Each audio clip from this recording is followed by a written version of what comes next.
திருப்பலி முன்னுரை. அன்பின் உறவிலே அன்பின் மாதத்தின் நிறைவு பாரமானது இப்புனித நாளில் இத்திருவழிபாட்டில் பங்கேற்கும் அனைவருக்கும் தமிழக அன்பிய பணிக்குழுவின் மகிழ்வான வாழ்த்துக்கள். இன்றைய சிந்தனை கரு சமூக ஈடுபாடு எதிர்நோக்கின் நிறைவு என்பதாகும். என் தாய் திருநாட்டை நான் உளமாற நேசிக்கின்றேன். என் பள்ளி நாட்களில் உறுதிமொழி ஞாபகம் இருக்கிறதா? சமூகத்தை அன்பு செய்கிறேன் என்பதை சொல்லோடு நிறுத்தி கொள்ளாமல் செயலில் வெளிப்படுத்த வேண்டும். எத்தனை இடர்கள் வந்தபோதும் சமூக ஈடுபாட்டு உணர்வை சற்றும் குறைத்துவிடாத மோசேயைப் போல முன்னின்று வழிநடத்தும் அன்பிய வழிகாட்டிகளாக மாறுவோம். தன் சகோதரனின் தீமையை மறந்து அன்பு செய்த யோசேப்பை போல எல்லோரையும் அன்பு செய்யும் அன்பிய மக்களாக மாறுவோம். விரைந்து சென்று உதவிய தாய் மரியாவை போன்று மனிதம் காக்கும் உதவிகளை மத எல்லைகளை கடந்து செய்யும் அன்பியங்களாக மாறுவோம். நீ எனக்கு என்ன செய்தாய் என்று கேட்காமல் நான் உனக்கு எல்லாம் செய்தேன் என்ற கல்வாரி நாயகனின் பலியில் பங்கேற்கும் நாமும் நம் அன்பு செயல்பாடுகளால் சுற்றிலும் உள்ள எல்லோருக்கும் நன்மை செய்யும் மக்களாவோம். திருப்பலியின் தியாகம் உணர்வோம். இன்று நாம் நமது நாட்டின் குடியரசு தினத்தை நினைவு கூறி கொண்டாடுகிறோம். நமது நாட்டின் மக்கள் அனைவரும் சமத்துவம், சகோதரத்துவம், ஒரு தாய் மக்கள் என வாழ வரம் கேட்டு இத்திருப்பலியில் பங்கேற்போம்.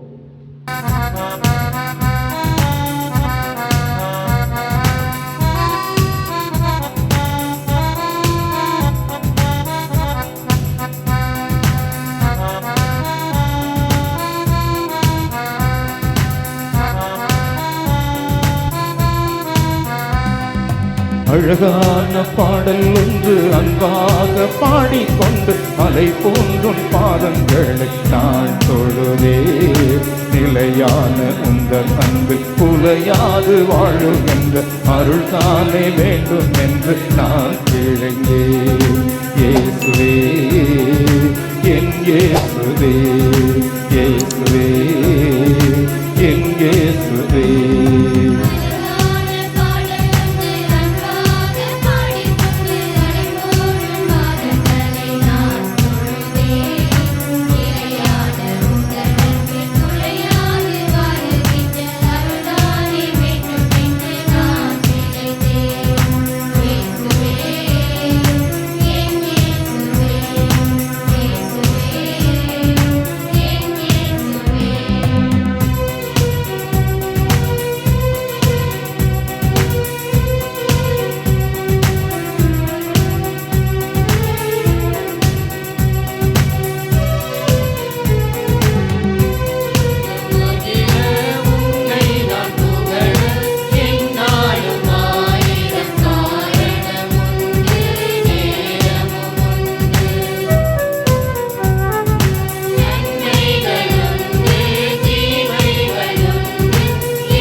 அழகான பாடல் ஒன்று அன்பாக பாடிக்கொண்டு அலை போன்ற பாதங்களை நான் தொழுதே. நிலையான உங்கள் அன்பில் குலையாது வாழுகின்ற அருள் தானே வேண்டும் என்று நான் இழைந்தேன். இயேசுவே என் இயேசுவே, இயேசுவே என் இயேசுவே.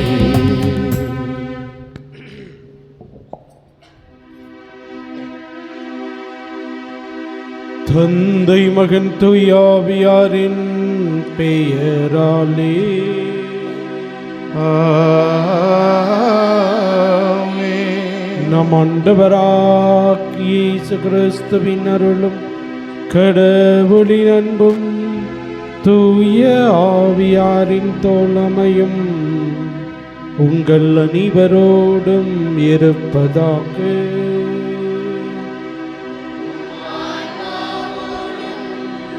இருப்பதாக. கிறிஸ்து இயேசுவில் எனக்கு மிகவும் பிரியமான சகோதர சகோதரிகளே, ஆண்டின் பொதுக்காலம் 3ஆம் ஞாயிறு. இந்த ஞாயிறை நம்முடைய தாய் திருநாட்டின் குடியரசு விழாவினையும் சிறப்பிக்கின்றோம். 75 ஆண்டுகள் கடந்து 76ஆம் ஆண்டிலே நாம் அடியெடுத்து வைக்கின்ற வேளையில் இந்த குடியரசின் மாண்பினையும் இறையாண்மையையும் நாம் மதத்தால், மொழியால், இனத்தால் பிரிவுபட்டிருந்தாலும் கூட இந்தியர்கள் என்கின்ற அந்த நாட்டுப்பற்றால் இணைக்கப்பட்டுள்ளோம். இதை உணர்ந்தவர்களாக அத்தகைய விதத்தில் நாம் வாழவும், இன்னும் இந்த குடியரசின் மாண்பும் மதிப்பும் என்றும் காக்கப்பட வேண்டும் என்பதற்காகவும் இந்த திருப்பலியிலே நம்முடைய நாட்டிற்காக சிறப்பாக ஜெபிப்போம். அன்பார்ந்தவர்களை, நம் திருமுலைக்கு நினைவாக நம்மீது தெளிக்கப்படும் இத்தண்ணீரை ஆசீர்வதித்தருளுமாறு நம் இறைவனாகிய ஆண்டவரை நாம் கெஞ்சி மன்றாடுவோமாக.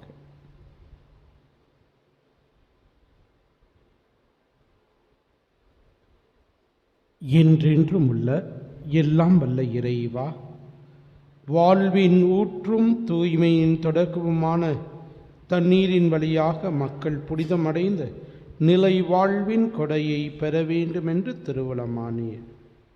இத்தண்ணீரை புனிதப்படுத்தியல நாங்கள் உம்மை வேண்டுகின்றோம். ஆண்டவரே, உமது புனித நாளாகிய இன்று உமது அருட்காவலை பெற விரும்புகின்றோம். வாழ்வழிக்கு உமது அருளின் ஊற்றினை எம்முள் புதுப்பித்தருளும்.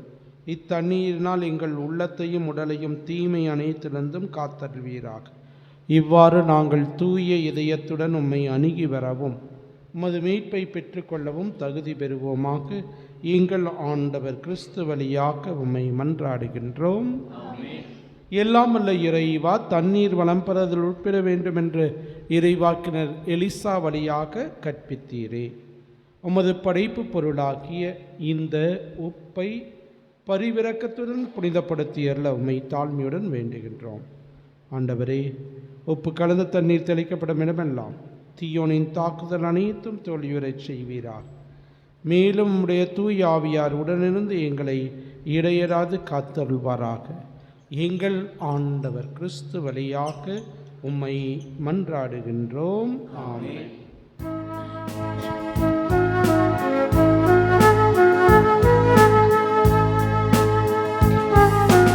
ஈசோ புல்லின் மேல் தெளிப்பீர்,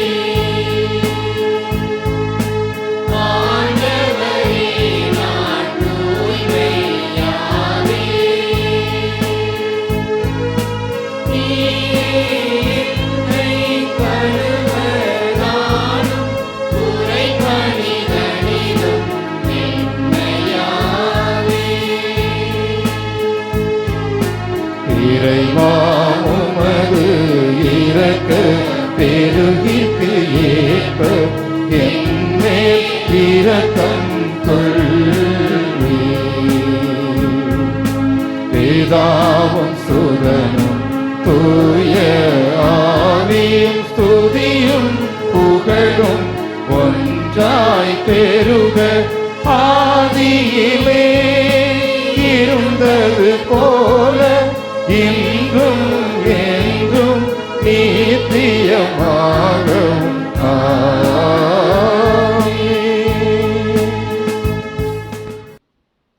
எல்லாம் வல்ல இறைவன் நம்மீது இரக்கம் வைத்து நம்முடைய குற்றங்களையும் பாவங்களையும் மன்னித்து இந்த உன்னதமான கல்வாரி பலியின் வழியாக நம்முடைய உடலுக்கு நலத்தையும் உள்ளத்திற்கு மகிழ்ச்சியும் தீங்கற்ற நல்வாழ்வையும் தந்து அவரே நம்மை விண்ணக விருந்திற்கு அழைத்துச் செல்வாராக. ஆமென்.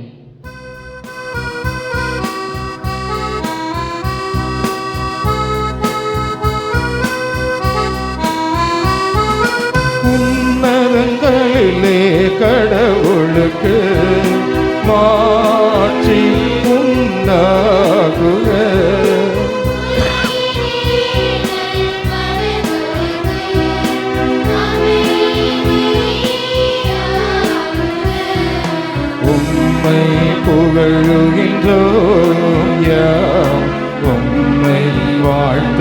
Gloria. உம்மை ஆராதிக்கின்றோம் யாம்.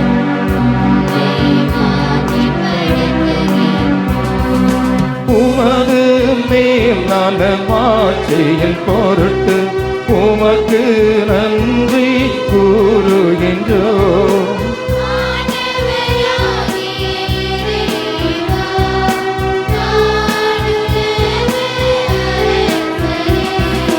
எல்லாம் வல்ல தந்தையாகிய இறைவா, ஒரே மகன் அன்புரித்த ஆண்டவரே,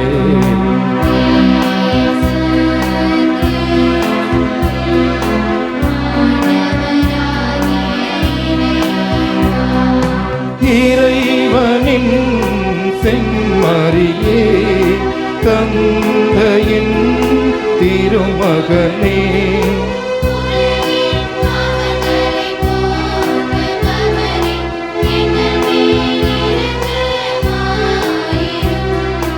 உலகின் பாவங்களை போக்குபவரே, எங்கள் மன்றாட்டை ஏற்றருளும்.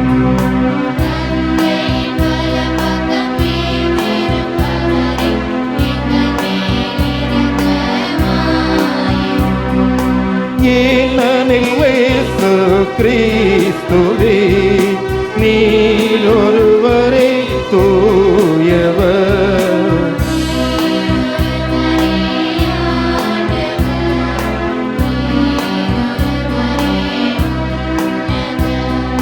தூய ஆவியோடு தந்தையாகிய இறைவன் மாட்சியில் இருப்பவர் நீரே.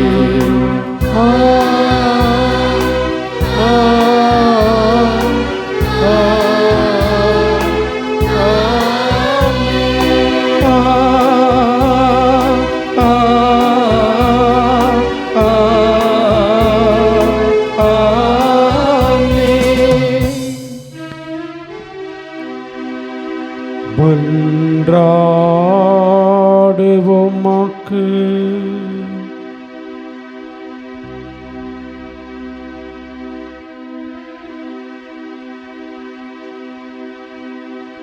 மாட்சிமை மிகுந்த இறைவா, மதுவியத்தகு திட்டத்திற்கு ஏற்ப எல்லாவற்றையும் ஒழுங்குபடுத்தும் நீர், எங்கள் நாட்டுக்காக உம்மிடம் கொண்டு வரும் எங்கள் வேண்டல்களையும் மன்றாட்டுக்களையும் கனிவுடன் கேட்டருளும்.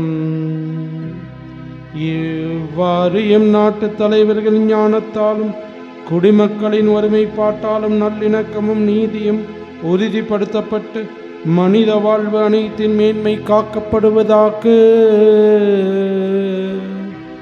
உம்மோடு துயாவியாரின் ஒன்றிப்பில் ஒரே இறைவனாய் வாழும் உம்மை மன்றாடுகின்றோம்.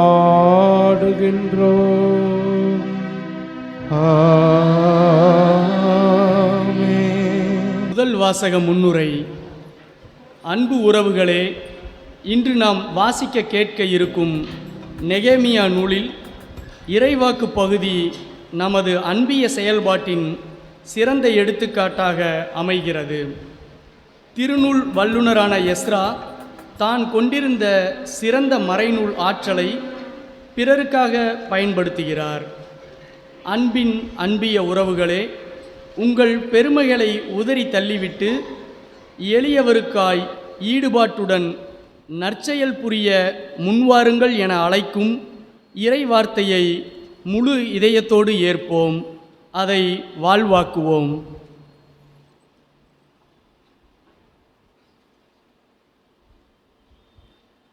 முதல் வாசகம். எஸ்ரா கடவுளின் திருச்சட்டத்தை உரக்க வாசித்தார். மக்களும் அதை புரிந்து கொண்டனர். இறைவாக்கினர் நெகோமியா நூலிலிருந்து வாசகம். அதிகாரம் 8, இறைவசனங்கள் 2 முதல் 4 வரை மற்றும் 5, 6, 8 முதல் 10 வரை உள்ள இறைவசனங்கள். அந்நாளில் 7ஆம் மாதம் முதல் நாள் குரு எஸ்ரா ஆடவர் பெண்டீர் புரிந்து கொள்ளும் ஆற்றலுள்ள சிறுவர் அனைவரும் அடங்கிய சபை முன்னிலையில் திருநூலை கொண்டு வந்தார். தண்ணீர் வாயிலுக்கு முன் இருந்த வளாகத்தின் காலை முதல் நண்பகல் வரை ஆடவரையும் பெண்டிரையும் புரிந்து கொள்ளும் ஆற்றலுள்ள சிறுவரையும் பார்த்து அதை உரைக்க வாசித்தார். எல்லா மக்களும் திருநூலுக்கு செவி கொடுத்தனர்.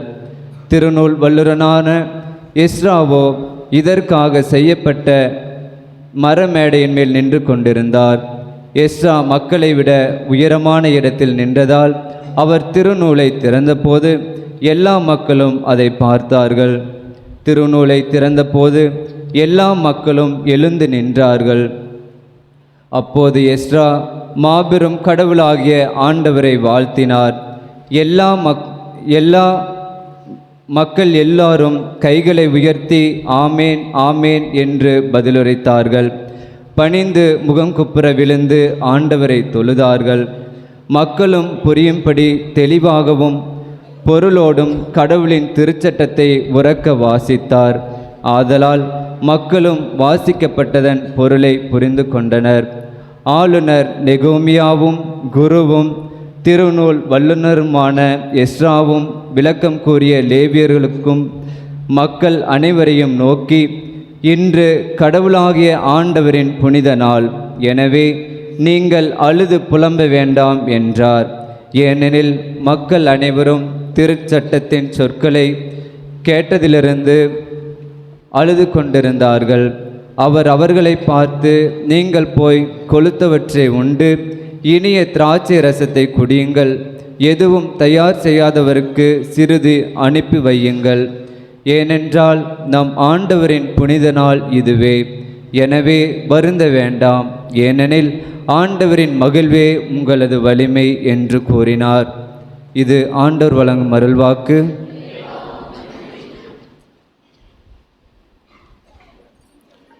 நீங்கள் பாட வேண்டிய பதில்: ஆண்டவரே, உம் வார்த்தைகள் வாழ்வு தரும் ஆவியை கொடுக்கின்றன.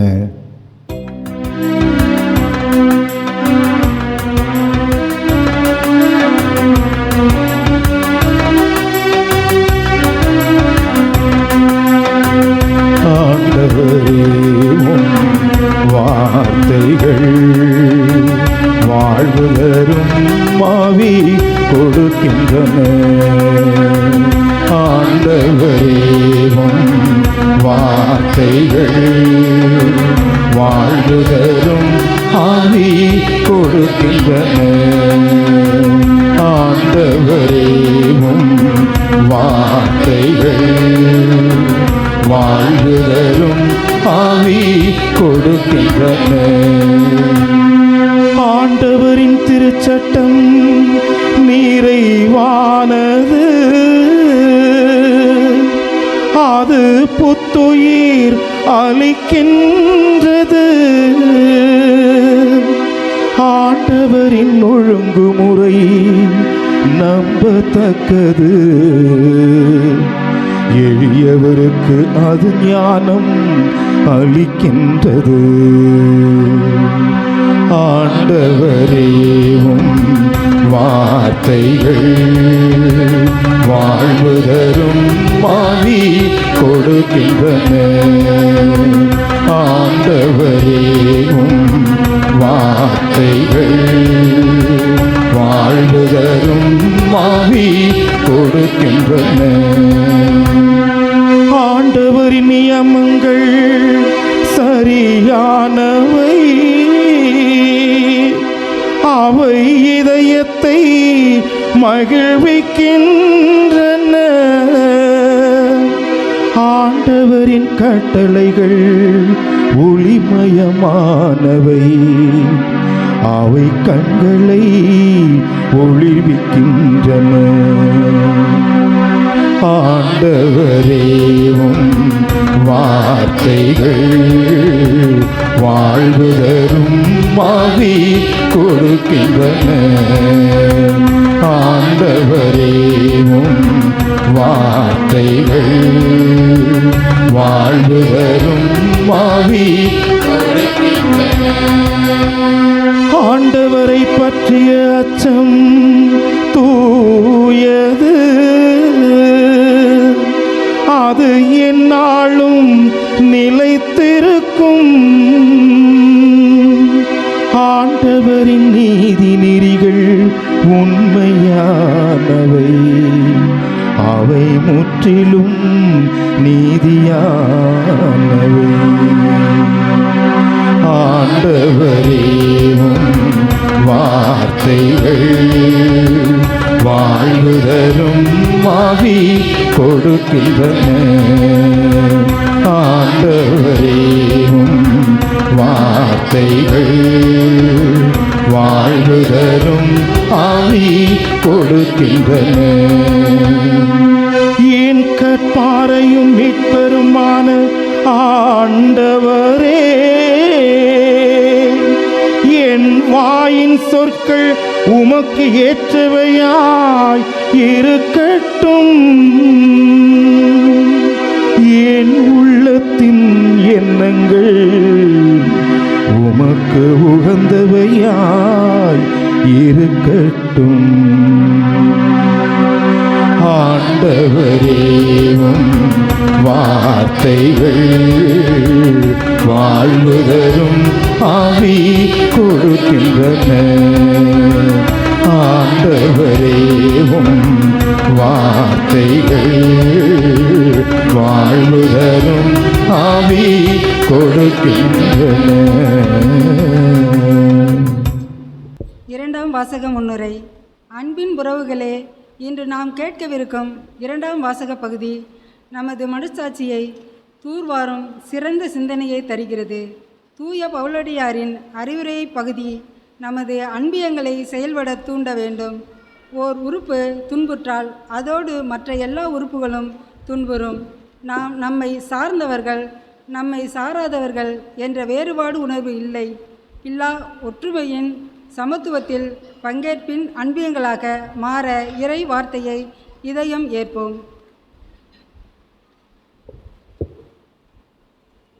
இரண்டாம் வாசகம். நீங்கள் கிறிஸ்துவின் உடல், ஒவ்வொருவரும் அதன் தனித்தனி உறுப்புகள். திருத்தூதர் பவுல் கொரிந்தியருக்கு எழுதிய முதல் திருமுகத்திலிருந்து வாசகம். அதிகாரம் 12, இறை திருவசனங்கள் 12 முதல் 30 முடிய. சகோதர சகோதரிகளே, உடல் ஒன்றே, உறுப்புகள் பல. உடலின் உறுப்புகள் பலவாயினும் உடல் ஒன்றாய் இருப்பது போல கிறிஸ்துவும் இருக்கின்றார்.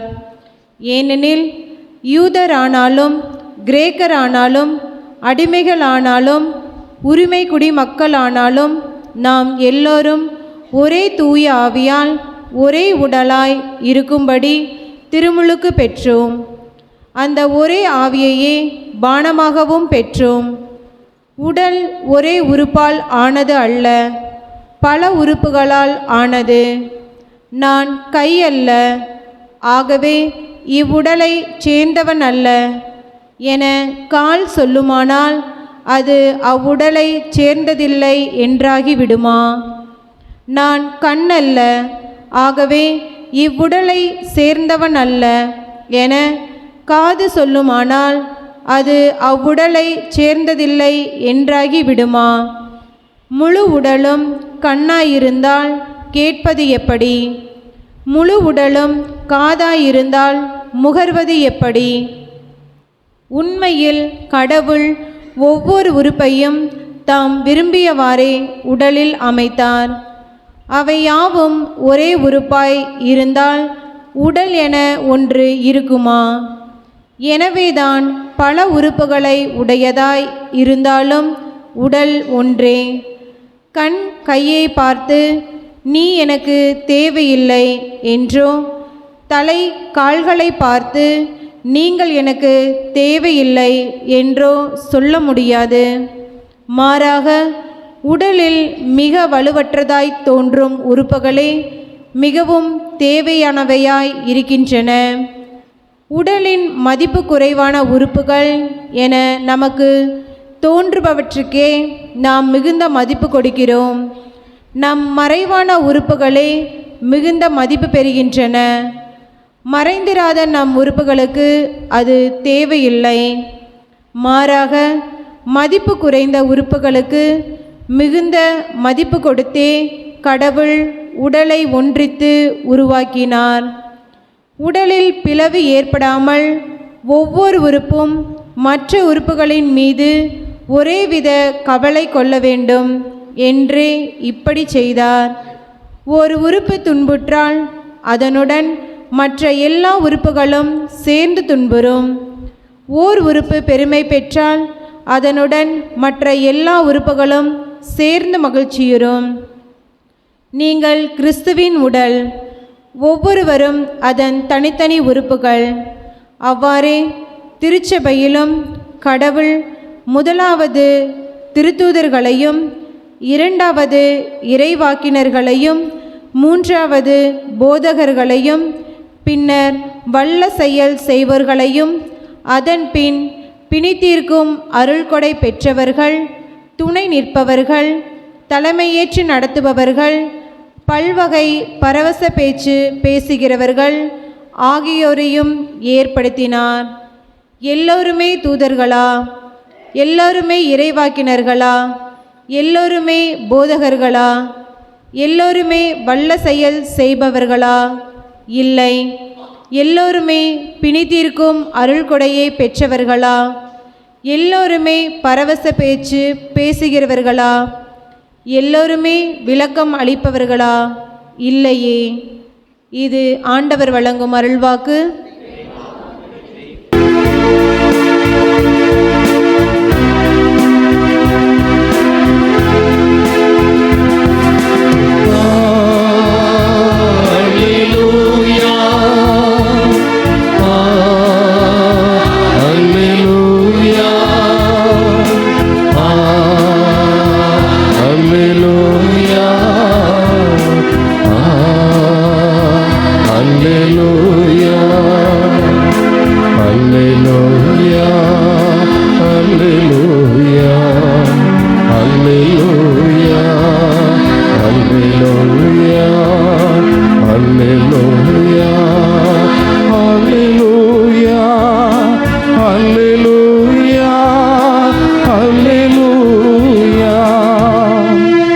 ஏழைகளுக்கு நற்செய்தியை அறிவிக்கவும், சிறைப்பட்டோர் விடுதலை அடைவர் என அறிவிக்கவும் ஆண்டவர் என்னை அனுப்பியுள்ளார். அல்லேலூயா.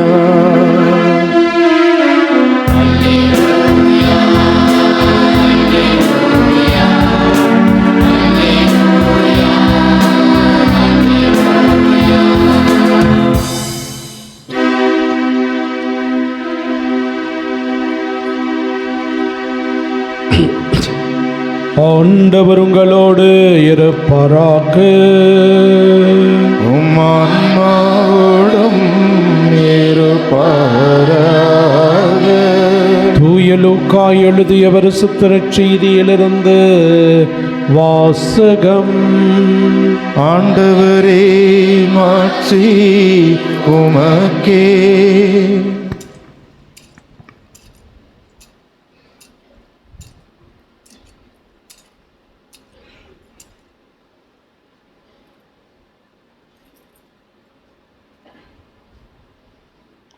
லூக்கா நற்செய்தி அதிகாரம் 1, 1 - 4 மற்றும் அதிகாரம் 4, 14 - 21 முடிய.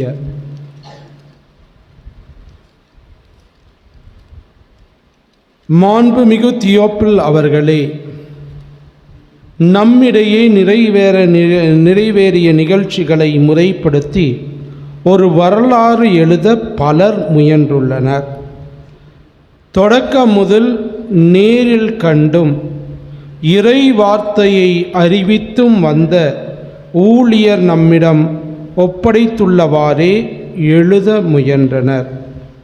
அதுபோலவே நானும் எல்லாவற்றையும் தொடக்கத்திலிருந்தே கருத்தாய் ஆய்ந்து நீர் கேட்டறிந்தவை உறுதியானவை என தெரிந்து கொள்ளும் பொருட்டு அவற்றை ஒழுங்குபடுத்தி உமக்கு எழுதுவது நலமென கண்டேன். மேலுமாக 4ஆம் அதிகாரம் 14ஆம் வசனத்திலிருந்து. அழகியினால் சோதிக்கப்பட்ட பின்பு இயேசு தூய ஆவியின் வல்லமை உடையவராய் கலிலேயாவுக்கு திரும்பி போனார். அவரை பற்றிய பேச்சு சுற்றுப்புறம் எங்கும் பரவியது. அவர் அவர்களுடைய தொழுகை கூடங்களில் கற்பித்து வந்தார். எல்லோரும் அவரை பற்றி பெருமையாக பேசினர். இதோ தாம் வளர்ந்த ஊராகிய நாசரேத்துக்கு வந்தார். தமது வழக்கத்தின்படி ஓய்வு நாளில் தொழுகை கூடத்திற்கு சென்று வாசிக்க எழுந்தார். இறைவாக்கினர் ஏசாயாவின் சுருளேடு அவரிடம் கொடுக்கப்பட்டது. அவர் அதை பிரித்தபோது கண்ட பகுதியில் இவ்வாறு எழுதியிருந்தது: ஆண்டவருடைய ஆவி என் மேலே உள்ளது, ஏனெனில் அவர் எனக்கு அருள் பொழிவு செய்துள்ளார். ஏழைகளுக்கு நற்செய்தியை அறிவிக்கவும், சிறைப்பட்டோர் விடுதலை அடைவர், பார்வையற்றோர் பார்வை பெறுவர் என முழக்கமிடவும், ஒடுக்கப்பட்டோரை விடுதலை செய்து அனுப்பவும், ஆண்டவர் அருள் தரும் ஆண்டினை முழக்கமிட்டு அறிவிக்கவும் அவர் என்னை அனுப்பியுள்ளார். பின்னர் அந்த ஏட்டை சுருட்டி ஏவலரிடம் கொடுத்துவிட்டு அமர்ந்தார். தொழுகை கூடத்தில் இருந்தவர்களின் கண்கள் அனைத்தும் அவரையே உற்று நோக்கி இருந்தன. அப்பொழுது அவர் அவர்களை நோக்கி, நீங்கள் கேட்ட இந்த மறைநூல் வாக்கு இன்று நிறைவேறிற்று என்றார்.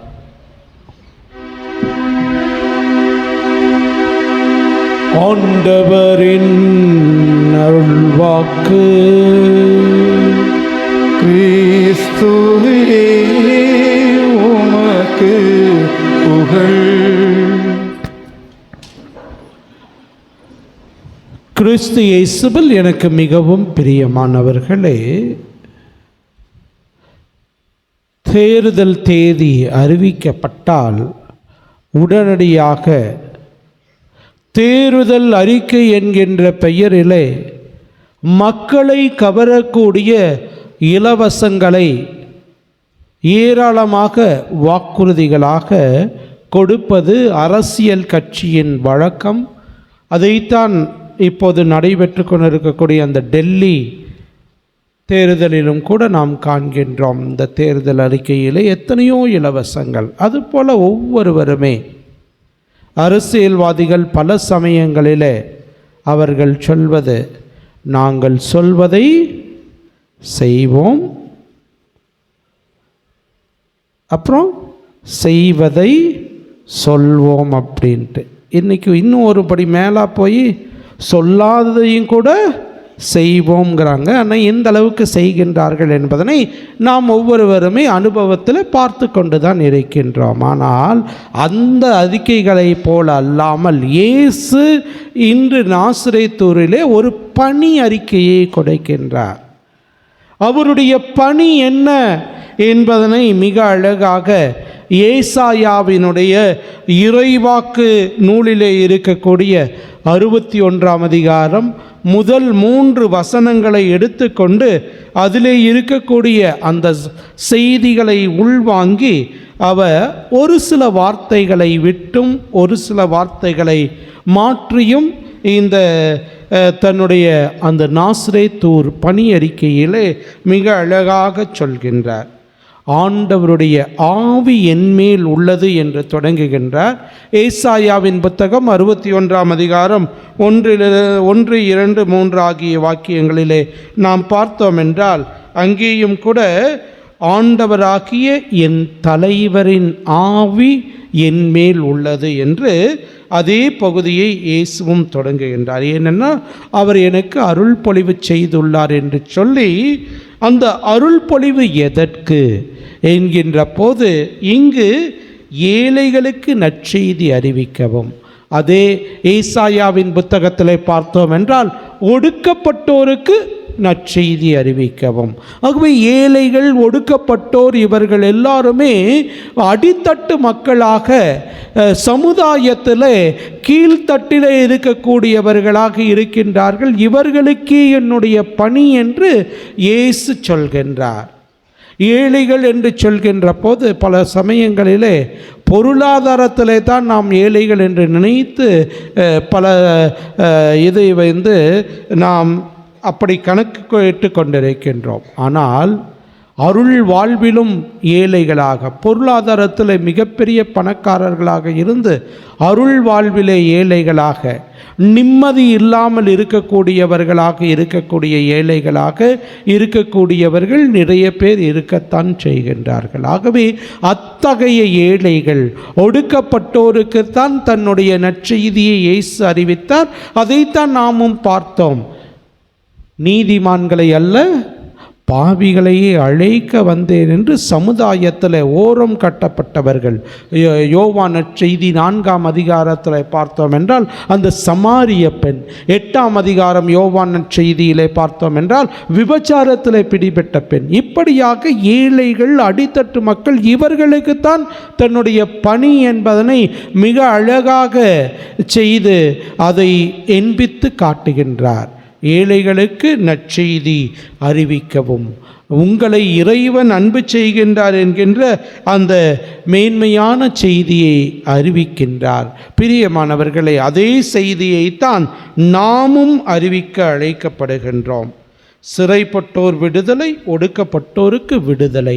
இந்த செய்தியை கொடுக்கின்ற போது பல்வேறு விதத்தில் சிறைப்பட்டோர் என்று சொல்கின்ற போது சிறையில் இருக்கின்றவர்கள் மட்டுமல்ல, மாறாக பல்வேறு விதமான தாழ்வு எண்ணங்களால் தங்களுடைய மனச்சிறையில் இருக்கக்கூடியவர்கள், நான் இங்கே பிறந்து விட்டேன், நான் இந்த குலத்தில் பிறந்து விட்டேன், எனக்கு இவ்வளவு தான் அப்படின்ட்டு தாழ்வு மனப்பான்மையோடு இறைவன் என்னால் ஒன்றும் பண்ண முடியாது அப்படின்ட்டு தங்களுடைய உள்ளத்திலேயே சிறைப்பட்டு கொண்டிருக்கின்றார்களோ, அத்தகைய சிறைப்பட்டவர்களுக்கு விடுதலையை கொடுக்கக்கூடிய நற்செய்தியை இயேசு கொடுத்தார். அதையே தான் கிறிஸ்தவர்களாகிய நாமும் கொடுக்க அழைக்கப்படுகின்றோம். நம்பிக்கை இழந்து வாழ்விலே பிடிப்பில்லாமல் ஏதோ பிறந்து விட்டோம், ஏதோ வாழ்கின்றோம் என்கின்ற விதத்தில் வாழ்கின்றவர்களாக ஒரு அறிஞர் சொன்னார், 40 ஆண்டிலேயே பல பேர் இறந்து விடுகின்றார்கள், மீண்டும் அவர்களை கல்லறையிலே தூக்கி போடுவதற்கு தான் 70 ஆண்டு 80 ஆண்டுகள் ஆகின்றது என்று.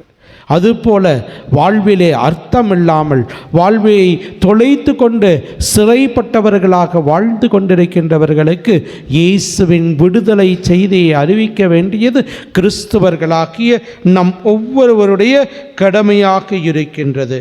அதே போலவே பார்வையற்றோர் பார்வை பெறுவர் என்று சொல்கின்ற போது இயேசு மிக அழகாக எத்தனையோ பார்வையற்றவர்களுக்கு பார்வை கொடுத்தார், உடல் நலம் குன்றியோரை குணமாக்கினார், இப்படி ஒரு முழு விடுதலையை அவர்களுக்கு கொடுத்தார். அதுபோல இன்றும் கூட பல்வேறு விதமான தீய பார்வைகளால், குறுகிய பார்வைகளால், பிறரை பற்றி என்றும் விமர்சனம் கொண்ட பார்வைகளால், பிறரை பற்றி என்றுமே குறை கூறுகின்ற பார்வை கொண்டவர்களாக இருக்கக்கூடிய பார்வையற்றவர்களுக்கு புதிய பார்வையை, புதிய பாதையை காட்டக்கூடியவர்களாக நாம் ஒவ்வொருவருமே இருக்க வேண்டும் என்பதனைத்தான் இயேசு அந்த தன்னுடைய வாழ்வின் பணி வாழ்வின் அறிக்கையை சொல்கின்ற போது தான் எதை செய்தாரோ அதை சொன்ன போது கிறிஸ்தவர்களாகிய நாமும் அத்தகைய பணியை செய்ய அழைக்கப்பட்டிருக்கின்றோம் என்பதனை அவர் கூறுகின்றார். அதை போலவே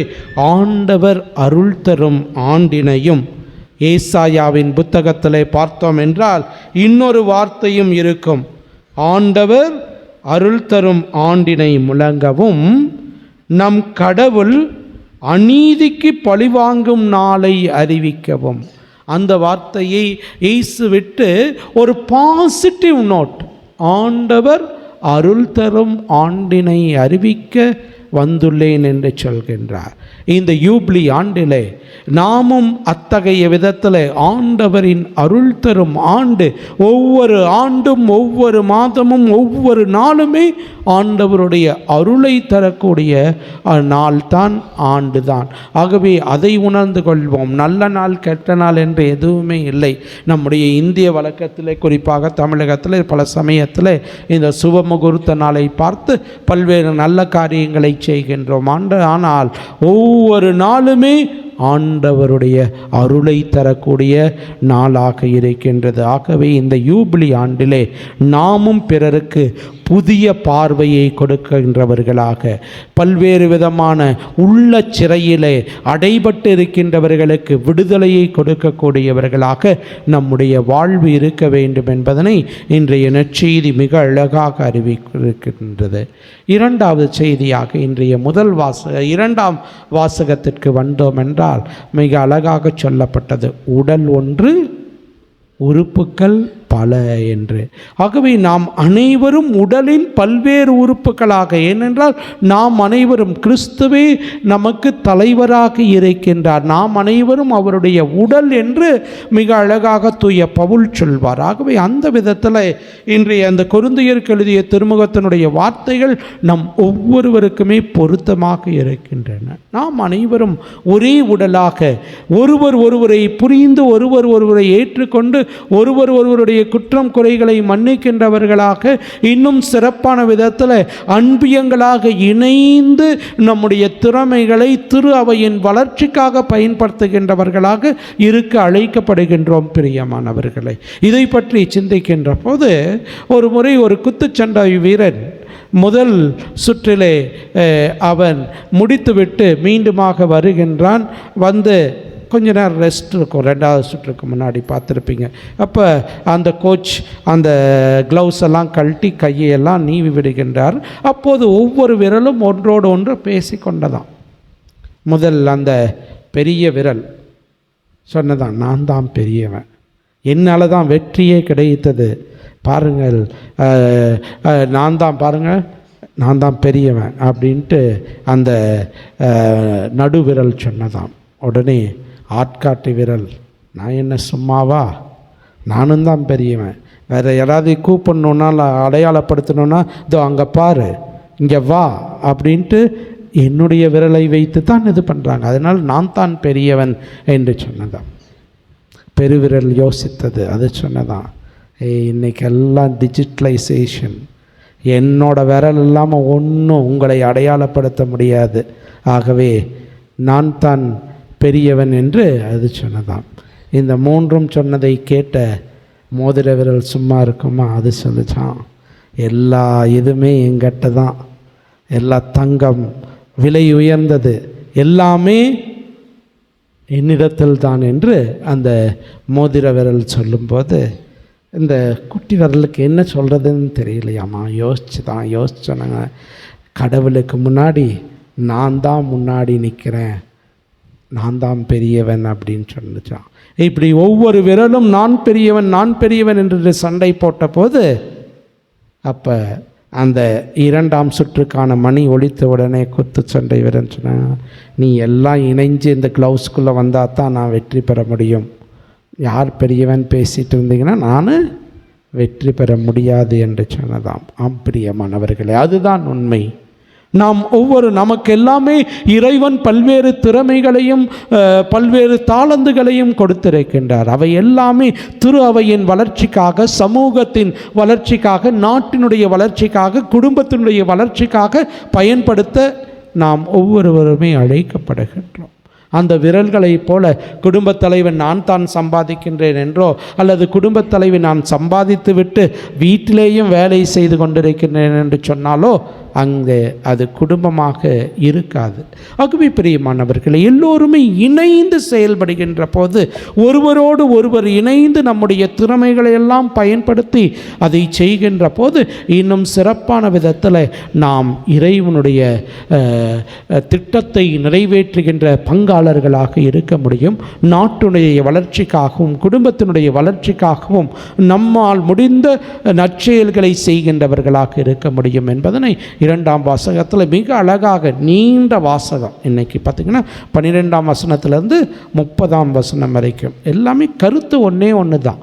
உடல் பல உறுப்புகள் பலவாக இருந்தாலும் ஒன்று உடல் முழுசும் கண்ணாக இருந்ததுன்னா எப்படி இருக்கும், உடல் முழுசும் காதாக இருந்ததுன்னா மிக அழகாக பவுல் கொரிந்தியருக்கு. ஏன்னா அவங்ககிட்ட ஏகப்பட்ட டிவிஷன், ஏகப்பட்ட பிளவுகள், ஏகப்பட்ட பிரிவினைகள் அவர்களிடையே இருந்தன. ஆகவே அவர்களுக்கு உணர்த்துகின்ற விதத்தில் சொன்னார். இன்றும் நம்மிடத்திலும் அத்தகைய பிரிவுகள் இருக்கின்றனவா?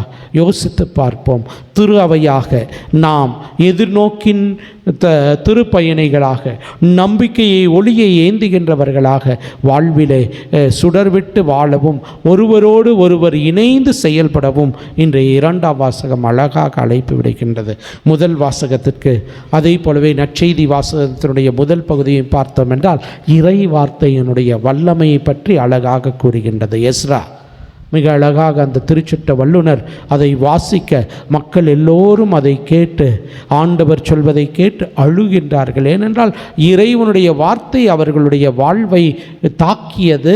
வாழ்விலே இன்னும் நல்ல முறையிலே வாழ வேண்டும் என்று நினைத்தவர்களாக தங்களுடைய பாவங்களுக்காக அவர்கள் அழுதார்கள். அந்த இறை வார்த்தை இன்று நம்மிடத்தில் நான் இந்த தொடக்க நாளிலே புதிய ஆண்டின் முதல் நாளில் சொன்னது போல இறை வார்த்தையை படித்து வாழ்வாக்கின்றவர்கள் இருக்கின்றோமா என்று யோசித்து பார்ப்போம்.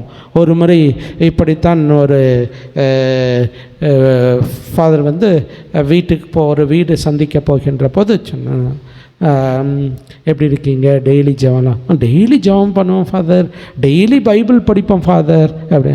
சரி, உங்கள் பைபிளை கொண்டு வாங்க அப்படின்னா. அப்புறம் பைபிளை எடுத்துகிட்டு வந்த போது அதை திறந்து அந்த பேத்தி அந்த பாட்டிகிட்ட கொடுக்கின்ற போது கண்ணாடி கீழே விழுந்துச்சான். 3 வருஷமாக நான் இதை தேடிட்டு இருக்கிறேன்னு சொன்னாங்களாம். டெய்லி பைபிள் படிக்கிறவங்க படிச்சிருந்தா 3 வருஷமாக தேட வேண்டிய அவசியமே இல்லை.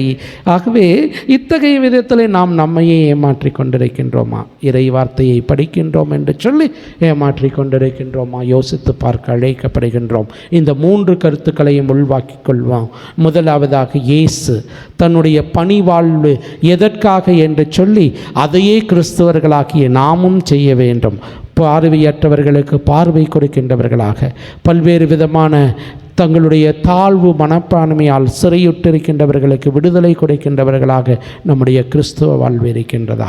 இரண்டாவதாக, நாம் அனைவரும் இணைந்து ஒற்றுமையாக செயல்படுகின்றவர்களாக இருக்கின்றோமா? மூன்றாவதாக, இறை வார்த்தையை படித்து தியானித்து வாழ்வாக்கின்றவர்களாக இருக்கின்றோமா?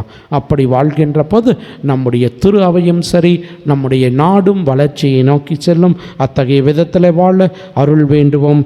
ஏனென்றால் மிக அழகாக இன்றைய பதிலுரை பாடலிலே நாம் அனைவரும் இணைந்து சிறப்பாக பாடினோம். உம்முடைய வார்த்தைகள் வாழ்வு தரும் ஆவியை கொடுக்கின்றன என்று. அந்த உயிருள்ள வார்த்தையை மீது நம்பிக்கை வைத்தவர்களாய் நிறை வாழ்வை பெறுவோம், பிறரோடு பகிர்வோம். ஆமென். எழுந்து நின்று நம்முடைய நம்பிக்கையை அறிக்கையிடுவோம்.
அன்பார்ந்தவர்கள், இன்று இந்த திருப்பலியானது மதன் சோனியா கருத்துப்படி குடும்ப கருத்துக்கள் நிறைவேறும், குடும்பத்தில் மரித்த ஆன்மாக்கள் யாரும் நினையாத மற்றும் முத்திரிக்க நிலையில் இருக்கின்ற ஆன்மாக்களுக்காகவும், ஜெரால்ட் ஆலோக்கியராஜ் குடும்ப கருத்துப்படி தொழில் வளர்ச்சி மற்றும் கடவுளுக்கு நன்றியாகும், மேரி கருத்துப்படி ஜோசப் ஃபிலோமின்ராஜ் ஆன்மீக இலைப்பாற்றுக்காகவும், பிரபாகரன் புஷ்பராணி திவ்யா ஜெய் கௌதம் கருத்துப்படி கடவுளுக்கு நன்றியாகவும், ஜஸ்டின் சுஜிதா மேரி ரித்தின் ரிதன்யா கருத்துப்படி கடவுளுக்கு நன்றியாகவும், வினோத் ஞானப்பூ கருத்துப்படி ஜோனத்தின் பிறந்த நாளிலே கடவுளுக்கு நன்றியாகவும், அருள் ஜான்சன் ரெக்ஸ் அனுஷியா கருத்துப்படி கடவுளுக்கு நன்றியாகவும் ஒப்பு கொடுக்கப்படுகின்றது. இறை மக்களின் மன்றாட்டுக்கள். அன்பார்ந்த சகோதர சகோதரிகளே, இறைவன் நம்முடைய அன்பு தந்தையாக இருக்கின்றார். உடல் ஒன்று உறுப்புக்கள் பல என்ற இந்த இறை வார்த்தையின் அடிப்படையிலே நாம் ஒவ்வொருவரும் திரு அவையை கட்டி எழுப்புகின்ற உறுப்புகளாக இருக்க அருள் வேண்டி செபிப்போம். நம்பிக்கையாளரின் மன்றாட்டுகள். அன்பே நிறைவா, எமது திரு அவையை வழிநடத்தும் திருத்தந்தை, ஆயர்கள் மற்றும் திருநிலையர் அனைவரையும் வழிநடத்தும் உமது கருணைக்காக நன்றி. இவர்கள் முன்னெடுக்கும் அனைத்து நற்செயல்களிலும் உமது மேலான நல்ல ஆசையை பொழிந்திடவே ஆண்டவரே உம்மை மன்றாடுகிறோம். ஆண்டவரே, எங்கள் மன்றாட்டை கேட்டருளும். அன்பின் இறைவா, எமது நாட்டை வழிநடத்தும் தலைவர்கள் தங்கள் சுயநல மனநிலைகளை உடைத்து பொதுநல சிந்தனையோடு எல்லா மக்களையும் அன்பு செய்யும் நல்ல ஆயனுக்குரிய பண்பு நலத்தோடு செயல்பட அருள் புரிய ஆண்டவரே உம்மை மன்றாடுகின்றோம். ஆண்டவரே, எங்கள் மன்றாட்டை கேட்டருளும். உடல் ஒன்றே உறுப்புகள் பலவாயினும் உடல் ஒன்றாய் இருப்பது போல தொடங்கும் இரண்டாம் வாசகத்தின் பொருளை உணர்ந்தவர்களாய் நாட்டின் குடியரசு தினத்தை கொண்டாடும் நாம் அனைவரும் மொழி, இனம், மதம் பேதமின்றி ஒரு தாய் மக்களாய் வாழ்ந்திடவும், அரசியல் தலைவர்களுக்கும் குடிமக்களுக்கும் மக்களுக்காகவே செயல்படுத்தும் தான் உண்மையான குடியரசு என உணர்த்தும் வாழ்வும் அருள் வேண்டி இந்த இறை மன்றாட்டை மன்றாடுகின்றோம். ஆண்டவரே, எங்கள் மன்றாட்டை கேட்டருளும்.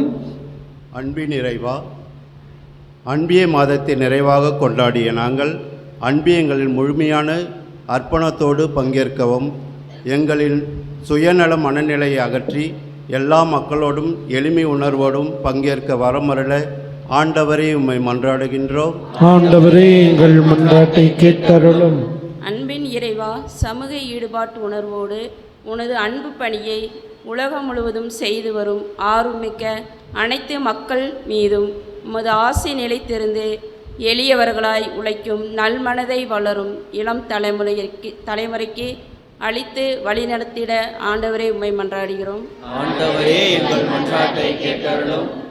அன்பின் இறைவா, எமது அன்பிய பொறுப்பாளர்கள் தாங்கள் சார்ந்திருக்கும் மக்களை உண்மையோடு அன்பு செய்யவும், அவர்களை நம்பிக்கையின் ஒளியில் வழிநடத்தவும், அவர்களின் தேவையை கண்டறிந்து உதவும் சமூக ஈடுபாடு மிக்கவர்களாக செயல்பட ஆண்டவரே உம்மை மன்றாடுகின்றோம். ஆண்டவரே, எங்கள் மன்றாட்டை கேட்டருளும். நம்முடைய தனிப்பட்ட தேவைகளுக்காகவும் நம்முடைய அன்பிய குடும்பங்கள் தேவைகளுக்காகவும் சிறப்பாக இந்த வேளையில் ஜெபிப்போம்.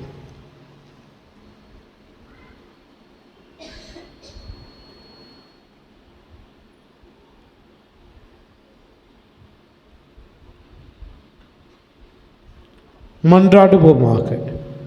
நீங்கள் என்னுள்ளும் என் வார்த்தைகள் உங்களுள்ளும் நிலைத்திருந்தால் நீங்கள் விரும்பியதெல்லாம் கேளுங்கள், உங்களுக்கு அருளப்படும் என்று சொன்ன வாக்குத்தத்தம் மாறாத தெய்வமே, இறை வார்த்தையை படித்து தியானித்து வாழ்வாக்கி அதன் காரணமாக உம்முடைய ஏராளமான அருள் வரங்களை எங்களுடைய வாழ்விலே நாங்கள் பெற்றுக்கொள்ள அனைத்து அருள் ஆசீர்வாதங்களையும் தந்து வழிநடத்த வேண்டும் என்று எங்கள் ஆண்டவரும் இரட்சகரும் மீட்பெருமான இயேசுவின் இணையற்ற நாமத்திலே ஜெபிக்கின்றோம். ஜெபம் கேட்டு ஆசீர்வதியும் ஜீவனுள்ள நல்ல பிதாவே, ஆமென்.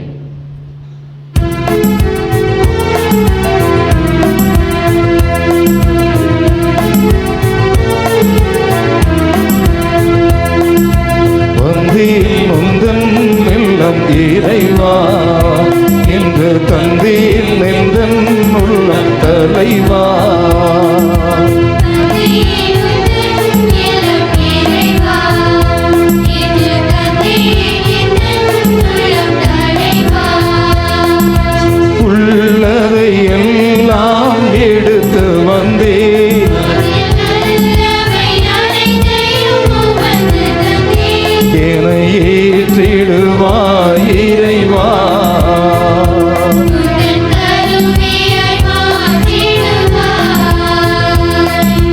வந்தேன் முந்தன் இல்லம் இறைவா, இன்று தந்தேன் எந்தன் உள்ளம் தலைவா.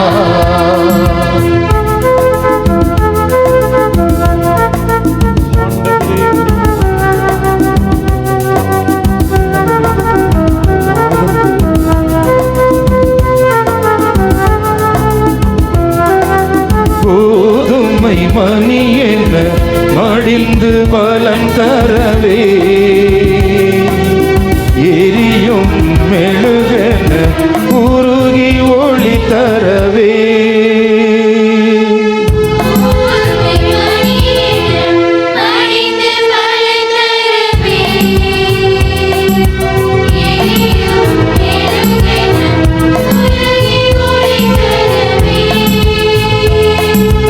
என்னையே முழுவதும் தருகின்றேன்.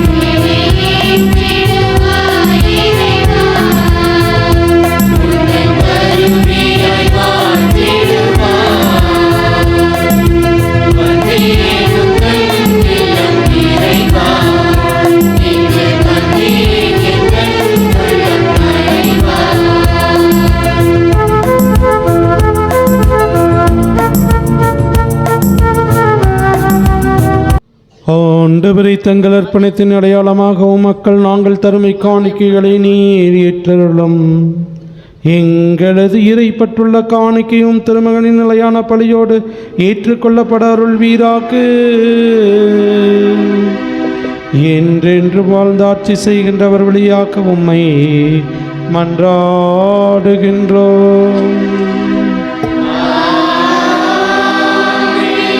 ஆண்டவர் உங்களோடு இருப்பாராக.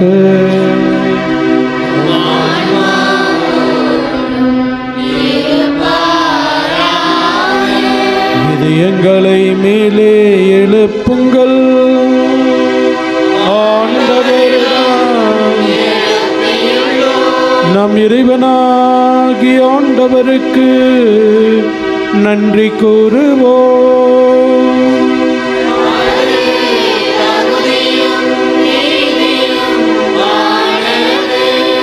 ஆண்டவரே, தூயவரான தந்தையே, இன்றுமுள்ள இல்லாமல்ல இறைவா, எந்நாளும் இவ்விடத்திலும் நாங்கள் உமக்கு நன்றி செலுத்துவது மெய்யாகவே தகுதியும் நீதியுமாகும், எங்கள் கடமையும் மீட்புக்குரிய செயலும் ஆகும். ஏனென்றால் பாவப்பலியால் வெகு தொலைவில் அகன்றிருந்த உம் பிள்ளைகளை உம் திருமகனின் இரத்தத்தாலும் தூய ஆவியாரின் வல்லமையாலும் உம்மோடு மீண்டும் ஒன்றிணைக்க திருவிழமானீர். இவ்வாறு மக்கள் மூவரு கடவுளின் ஒன்றிப்பால் ஒருங்கிணைக்கப்பட்டு கிறிஸ்துவின் உடலும் தூய ஆவியாரின் கோவிலுமான திரு அவையாக திகழச் செய்தீர். இதனால் பல்வகையில் வெளிப்படும் ஞானத்தை புகழச் செய்தீர். ஆகவே வானதூதரின் திரளோடு ஒன்று சேர்ந்து நாங்கள் உம்மை புகழ்ந்து மகிழ்ச்சியுடன் அறிக்கையிட்டு பாடுவதாவது:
அப்பா தந்தையே, இறைவா, நேர்மையாகவே தூயவர், புனிதத்திற்கு எல்லாம் தொடக்கமும் முற்றுமாக நீரை இறைக்கின்றேன். ஆகவே உம்முடைய தூய ஆவியை பொழிந்து இக்காணிக்கைகளை புனிதப்படுத்த வேண்டும் என உம்மை தாழ்மையுடன் மன்றாடுகின்றோம். இவ்வாறு எங்கள் ஆண்டவர் இயேசு கிறிஸ்துவின் உடலும் இரத்தமுமாக எங்களுக்கு இவை மாறுவனவாக. அவர் பாடுபட உளம் கனிந்து தம்மை கையளித்த போது அப்பத்தை எடுத்து நன்றி செலுத்தி அதை பிட்டு தம் சீடர்களுக்கு அளித்து அவர் கூறியதாவது: அனைவரும் இதிலிருந்து பெற்று உண்ணுங்கள், ஏனெனில் இது உங்களுக்காக கையளிக்கப்படும் என் உடல்.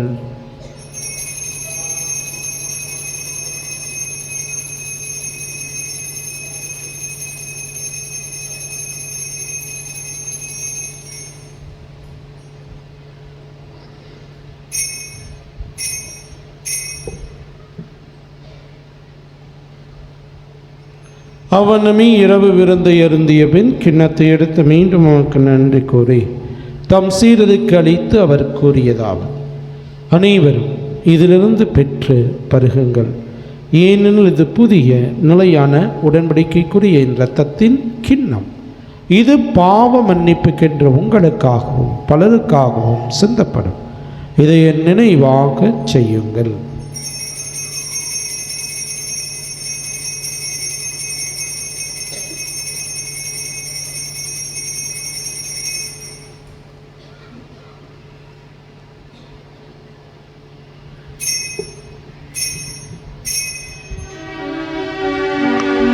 நம்பிக்கையின் மறை பொருள்.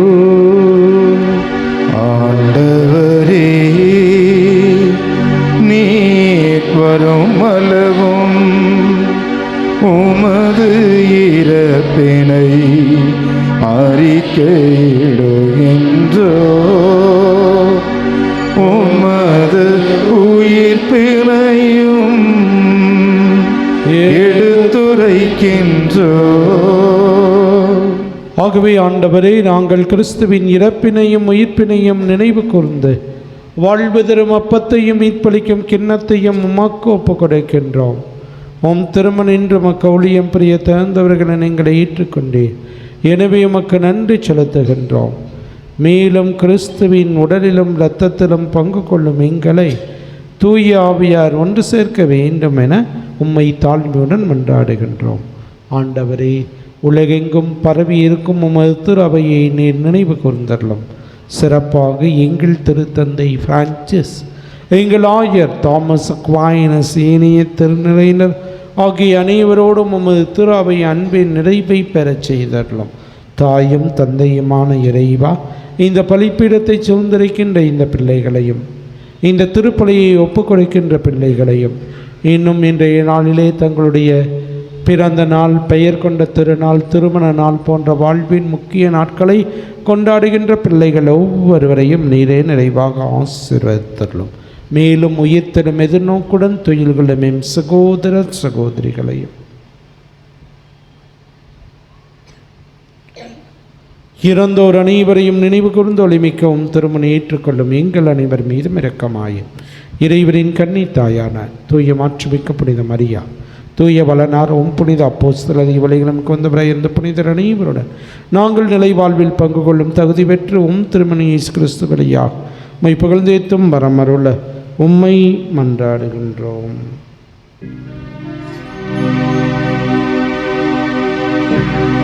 இவர் வழியாக இவரோடு இவர் எல்லாம் வல்ல இறைவனாகிய தந்தையே, தூய ஆவியாரின் ஒன்றிப்பில் எல்லா புகழும் மாற்றியும் என்றென்றும் உமக்கு உரியதே.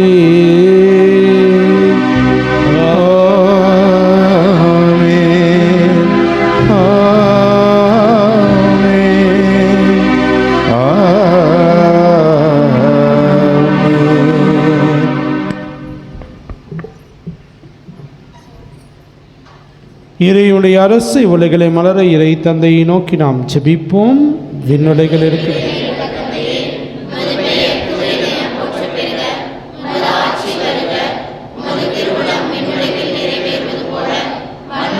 நிறைவேறுக. எங்களுக்கு உணவை இன்று எங்களுக்கு தாரும்.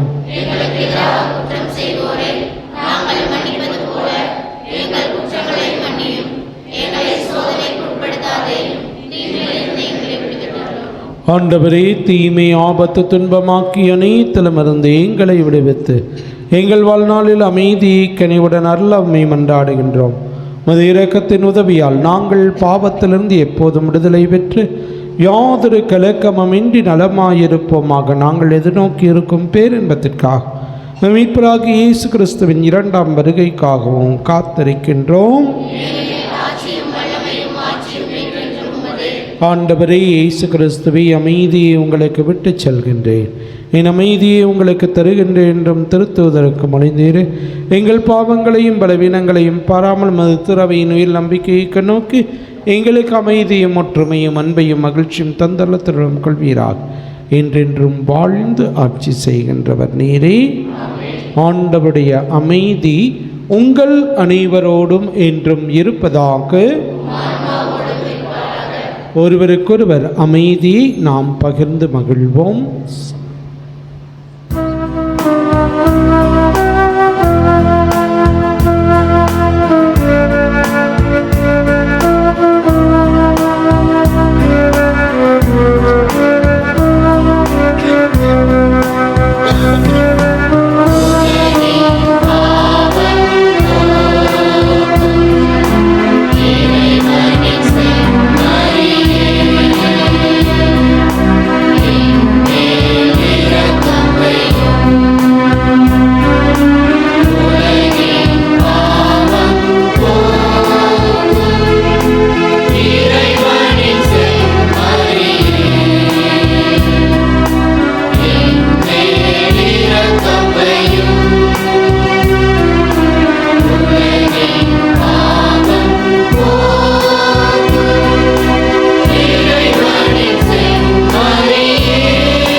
இதோ இறைவனின் செம்மறி, நம் ஆண்டவர் இயேசு எளியோருக்கு நற்செய்தி சொல்லவும், பார்வையற்றோர் பார்வை பெறவும், சிறைப்பட்டோர் விடுதலை பெறவும், ஆண்டவர் அருள் தரும் ஆண்டினை அறிவிக்கவும் வந்தேன் என்று சொன்ன இயேசு இவரே. நாமும் இத்தகைய விழுமியங்களை வாழ, நமக்கு தேவையான அருவங்களை தர நம் உள்ளத்தை நாடி இந்த தெய்வம் வருகின்றார். இவருடைய அன்பின் விருந்திற்கு அழைக்கப்பட்டுள்ள நாம் ஒவ்வொருவரும் பேறு பெற்றோர். ஆண்டவர்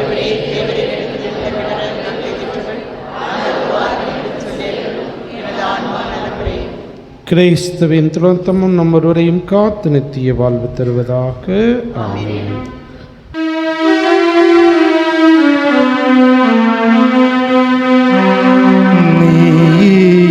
கோயில் ஆண்டவரே, உன்னில் நிலையாக வாழ்வேன் ஆசையிலே. நீயே என் கோயில், நானும் சாயல், உன்னை போல வாழ்வேன் ஆசையிலே. நீயே என் கோயில், நீயே என் தெய்வம், நீயே என் கோயில் ஆண்டவனே.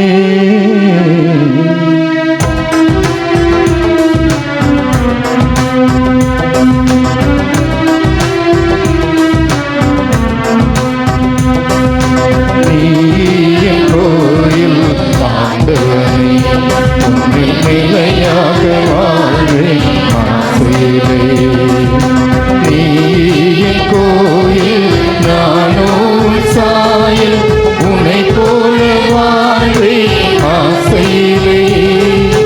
நீயே என் கோயில், நீயே என் தெய்வம், நீயே என் கோயில் ஆண்டவனே.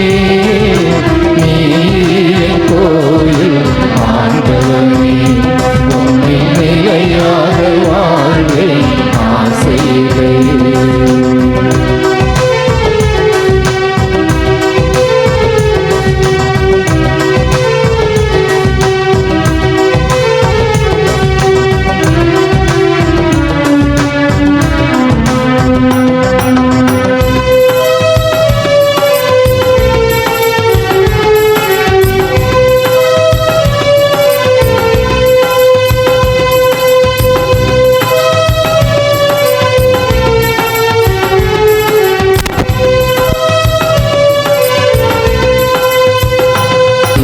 உன்னை பார்க்கிறேன், வாழ்க்கையின் வழியெங்கும் உன்னை பார்க்கிறேன், செயலுள்ள நம்பிக்கையில் உன்னை பார்க்கிறேன், வாழ்க்கையின் வழிவாழ உன்னை பார்க்கிறேன், புதுமையின் பொழிவினிலே உன்னை பார்க்கிறேன், புதுமையின் பொழிவினிலே உன்னை பார்க்கிறேன், உருவ அருவங்களில் உன்னை பார்க்கிறேன்.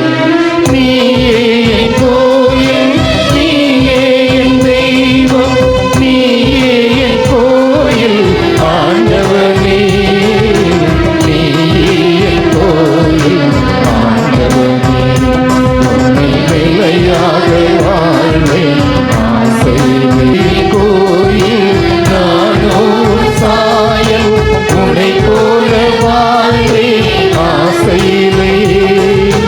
நீயே என் கோயில், நீயே என் தெய்வம், நீயே என் கோயில் ஆண்டவனே, நீயே என் கோயில் ஆண்டவனே, உன்னை நிலையாக வாழ்வேன் ஆசையிலே.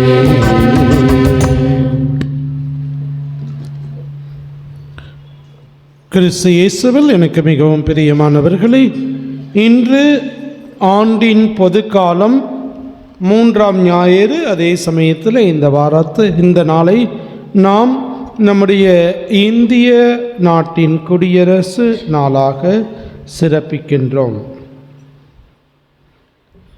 இந்த வாரத்தில் திருநாட்கள் நாளை புனிதர்கள் திமோத்தேயு தீத்து ஆயர்களுடைய நினைவையும், 28ஆம் தேதி அக்வினா நகர் புனித தோமாஸ் அருட்பணியாளர் விழாவினையும் கொண்டாடுகின்றோம். நமது மறை மாவட்ட ஆயருடைய பெயரை கொண்ட திருநாள் அன்று அவருக்காகவும் சிறப்பாக ஜெபிப்போம். 31ஆம் தேதி வெள்ளிக்கிழமை அருள் பணியாளரும் புனித ஜான் போஸ்கோவுடைய நினைவை நாம் கொண்டாடுகின்றோம். பிப்ரவரி மாதம் 2ஆம் தேதி அடுத்த ஞாயிற்றுக்கிழமை ஆண்டவரை காணிக்கையாக்க அர்ப்பணித்தல் விழாவை கொண்டாடுகின்றோம். திருவழிபாட்டு நேரங்கள் திங்கள், புதன், வியாழன், சனி ஆகிய நாட்களிலே காலை 6:30 மணிக்கும், செவ்வாய், வெள்ளி ஆகிய நாட்களிலே மாலை 6:30 மணிக்கும் திருப்பலியானது நடைபெறும். அடுத்த ஞாயிற்றுக்கிழமை ஆண்டவரை காணிக்கையாக அர்ப்பணித்தல் விழா. ஆகவே தொடக்க ஜெபமும் மெழுகுதிரிகளை மந்திரிக்கின்ற சடங்குமானது குழந்தை இயேசுவின் கெபிக்கு முன்பாக இருக்கும். அதனைத் தொடர்ந்து மெழுகுவர்த்திகளை ஏந்தியவர்களாக நாம் அனைவரும் ஆலயத்தை சுற்றி வருவோம். சிறிது நேரத்தோடு வந்து ஏனென்றால் இல்லைன்னா மற்ற சமயத்தில் பிப்ரவரி மாதம் 2ஆம் தேதி வார நாட்களாக இருக்கும், நிறைய பேர் வரமாட்டீர்கள். இந்த தடவை ஞாயிற்றுக்கிழமையாக இருக்கிறதுனால அந்த ஆண்டவரை காணிக்கையாக 40ஆம் நாளில் காணிக்கையாக ஒப்பு கொடுத்த அந்த விழாவினை நாம் கொண்டாடுகின்றோம். ஆடவங்கவே நேரத்தோடு வாருங்கள். அது போலவே அன்று மற்றொரு சிறப்பான நாள் திருப்பலியின் இறுதியிலே 10, 11, 12ஆம் வகுப்பு அரசு பொது தேர்வினை எழுத இருக்கக்கூடிய மாணவ மாணவியர்களுக்காக சிறப்பு ஜெபம், நற்கருணை ஆசீர், தொடர்ந்து ஒரு மணி நேரம் வழிகாட்டுதல், இப்போ தேர்வுகளை தைரியமாக சந்திக்கக்கூடிய விதத்தில் வழிகாட்டுதல்கள் மற்றும் ஒவ்வொரு பாட போதிக்கக்கூடிய நம்முடைய பங்கின் ஆசிரியர்கள் இன்னும் மற்றவர்கள் வந்து உங்களுக்கு வழிகாட்டுதல் கொடுப்பார்கள். ஆகவே ஏற்கனவே கடந்த 2 வாரங்களாக சொல்லி இருக்கின்றேன், தயவு செய்து உங்களுடைய குழந்தைகளுக்காக நீங்கள் சென்று அனுமதி பெற்று ஒன்றா அரை நாள் லீவ் வாங்க, இல்லாட்டினா 10:30 மணி 11 மணி வரைக்குமாவது பர்மிஷன் வாங்கிட்டு உங்கள் குழந்தைகளை கூட்டி வாருங்கள். பெற்றோர்களாகிய நீங்களும் கலந்து கொண்டு உங்களுடைய குழந்தைகளுக்காக ஜெபியுங்கள். என்றைக்குமே ஒரு பக்கம் நாம் நம்முடைய முயற்சியை செய்ய வேண்டும், மற்றொரு பக்கம் இறைவனிடத்தில் ஜெபிக்க வேண்டும். இந்த இரண்டும் இணைகின்ற போது நிறைவான பலன் கொடுக்கும். ஆகவே அந்த விதத்தில் அடுத்த ஞாயிறை சிறப்பான விதத்தில் சிறப்பிக்க கேட்டுக்கொள்கின்றேன். திருப்பலி முடிந்த உடனடியாக இறுதி பாடல் பாடுகின்ற போது நாம் அனைவரும் அப்படியே வெளியே சென்று தேசிய கொடியை ஏற்றி நம்முடைய நாட்டிற்கு மரியாதையை செலுத்தி அதனைத் தொடர்ந்து ஞாயிறு மறைக்கல்வி வகுப்பு வழக்கம் போல நடைபெறும். ஆகவே தயவுசெய்து ஞாயிறு மறைக்கல்வி வகுப்புக்கும் கலந்து கொள்ளுமாறு அன்போடு கேட்டுக்கொள்கின்றேன். இன்று நம்முடைய பங்கினுடைய இளைஞர்கள், இளம் பெண்கள் மரியாலயா திருப்பூரில் இருக்கக்கூடிய மரியாலயா இல்லத்திற்கு சென்று சந்தித்து நிகழ்ச்சி வழங்கி அவர்களோடு பல்வேறு விதத்தில் சேவைகளை செய்து தங்களுடைய அன்பையை பகிர்ந்து கொள்கின்றார்கள். ஆகவே அவர்களுக்கு பாராட்டுக்கள். பெற்றோர்களுக்கு, அனுப்பி வைத்த பெற்றோர்களுக்கு நன்றியை தெரிவித்துக் கொள்கின்றேன். ஏறக்குறைய ஒரு 23 பேர் பக்கம் பேர் கொடுத்துருக்காங்க. இன்னும் வருகின்றவர்களும் வரலாம். அதை போலவே தொடர்ந்து இளைஞர், இளம் பெண்கள் இயக்கத்தில் சிறப்பாக செயல்பட அன்போடு கேட்டுக்கொள்கின்றேன். பிரியமானவர்களே, நம்முடைய இந்த வாரத்தில் அன்பிய கூட்டங்களானது தூய ஜான் மரிய வியானி அன்பியம், பவுல் அன்பியம், சவேரியார் அன்பியம் ஆகிய 3 அன்பியங்கள் இன்று மாலை நடைபெறும். முதலாவது கூட்டமாக இருப்பதனால நானும் கலந்து கொள்வேன். ஆகவே காத்திருக்கவும், இணைந்து பயணிப்போம், பலனளித்து பலன் பெறுவோம். இதுவரை 10 அன்பிய கூட்டங்கள் நடந்திருக்கின்றன. எல்லாத்துலேயுமே ஆர்வத்தோடு நிறைய பேர் பங்கேற்று புதியவர்களை தெரிந்து கொண்டோம் என்கின்ற மகிழ்ச்சியை பகிர்ந்து கொண்டார்கள். இறை வார்த்தையை பகிர்ந்து கொண்டு அந்த முதல் வாசகத்தில் நாம் கேட்டது போல இறை வார்த்தை இன்னும் சிறப்பாக தங்களுடைய விசுவாச வாழ்வோடு பகிர்ந்து கொள்கின்றதை கேட்கின்ற போது உண்மையிலுமே நிகழ்ச்சியாக இருக்கின்றது.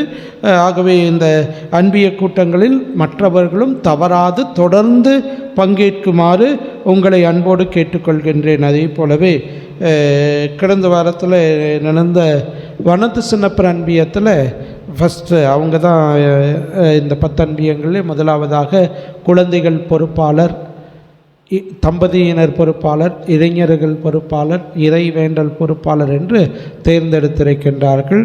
அவர்களும் நல்ல முறையிலே பணியாற்ற அவர்களுக்காக வாழ்த்தி ஜெபிப்போம், பாராட்டுக்களை தெரிவித்துக் கொள்வோம்.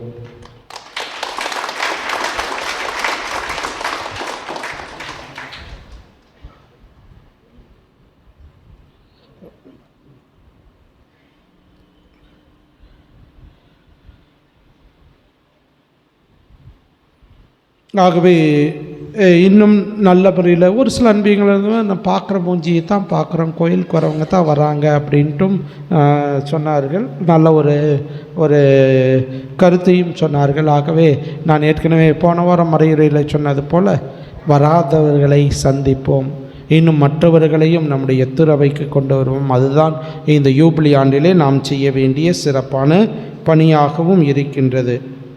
ஆகவே அதையும் செய்யுமாறு உங்களை அன்போடு கேட்டுக்கொள்கின்றேன். இன்று பிரியமானவர்கள், அடுத்த ஞாயிறு நம்முடைய பங்கில் நற்செய்தி அறிவிப்பு ஞாயிறாகவும் சிறப்பிக்கின்றோம். ஆகவே அந்த நற்செய்தி அறிவிப்பு ஞாயிறுக்கான கவர்கள், காணிக்கை நீங்கள் கொடுப்பதற்கான கவர்கள் உங்கள் இல்லத்திற்கு அன்பிய பொறுப்பாளர்கள் வந்து கொடுப்பார்கள். அதை போலவே ஒருவேளை இல்லை என்றால் நீங்கள் இங்கு வந்து பெற்றுக்கொண்டு அடுத்த வாரமே இந்த கவர்களை கொடுக்குமாறு கேட்டுக்கொள்கின்றேன். அதே போலவே 16ஆம் தேதி சிறப்பு காணிக்கை எடுக்கப்படும். ஏறக்குறைய நம்ம 19ஆம் தேதிக்குள்ளாக அவை அனைத்தையும் மறை மாவட்டத்திற்கு அனுப்பி வைக்க வேண்டும். அவர்கள் அதை ஒன்றிணைத்து ஒன்றாக பெங்களூருக்கு அனுப்பி அது ரோமாபுரிக்கு செல்லும். ஆகவே அந்த விதத்தில் நம்முடைய அந்த நற்செய்தி அறிவிப்புக்காக நம்முடைய பங்கேற்பு என்கின்ற விதத்தில் இந்த கவர்களிலும் தவறாமல் அடுத்த ஞாயிறு காணிக்கை பவனியை கொடுங்கள். அதே போலவே 14ஆம் தேதி சிறப்பு காணிக்கை பவனி எடுக்கப்படும். அது அந்த நற்செய்தி அறிவிப்பு ஞாயிறுக்காக பயன்படுத்தப்படும். ஆகவே தயவு செய்து இதை கருத்தில் கொண்டு உங்களால் முடிந்த அந்த இதை நற்செய்தி அறிவிப்பு ஞாயிறுக்காக கொடுக்குமாறு நான் உங்களை அன்போடு கேட்டுக்கொள்கின்றேன். அதே போலவே பிரியமானவர்களே, நீங்கள் உங்களுடைய இல்லங்களை மாற்றுகின்ற போது, வீட்டை மாற்றினீங்கன்னா அந்த தகவல்களை என்னிடத்தில் சொன்னீர்கள் என்றால் அதற்கேற்றாற்போல் அன்பியங்களில் வேறு எங்கே போகிறீங்க அப்படிங்கிறது இது பண்ணி அதே போலவே அன்பிய பொறுப்பாளர்களுக்கும் கொடுக்கப்படும். இன்னும் குடும்ப விவரப்பட்டியல் கொடுக்காதவர்கள் அன்பிய பொறுப்பாளர்கள் இந்த நற்செய்தி அறிவிப்பு அவர் கொண்டு வருகின்ற போதுமாறு கொடுக்குமாறு உங்களை அன்போடு கேட்டுக்கொள்கின்றேன். அதே போலவே அன்பிய பொறுப்பாளர்களுடைய அன்பான கவனத்திற்கு திருப்பலி முடிந்தவுடன் என்னை சந்திக்கவும் இந்த உங்களுடைய அன்பியத்தில் கடந்த ஆண்டு நிலை பிரகாரம் இருக்கக்கூடிய பெயர்களை கொடுக்கின்றேன். ஒரு சிலர் இருக்கலாம், ஒரு சிலர் வேறு பங்குக்கே சென்றிருக்கலாம், இல்லாட்டினா ஒரு சிலர் வேறு அன்பியங்களுக்கு சென்றிருக்கலாம், ஒரு சிலர் உங்களுடைய அன்புங்களுக்கு புதியதாக வந்திருக்கலாம். ஆகவே அவற்றை எல்லாம் அந்த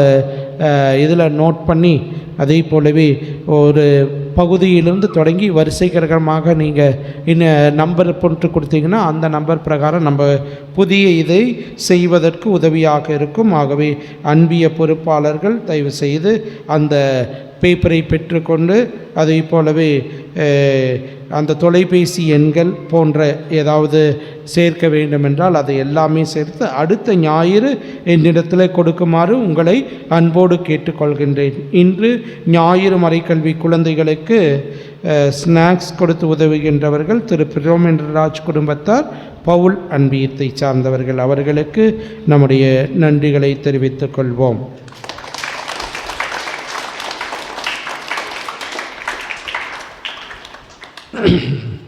திருமண அறிவிப்பு.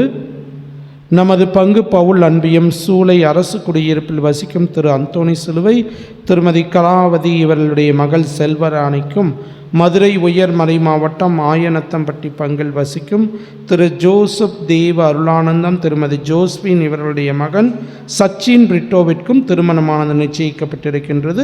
இது 3ஆம் அறிவிப்பு.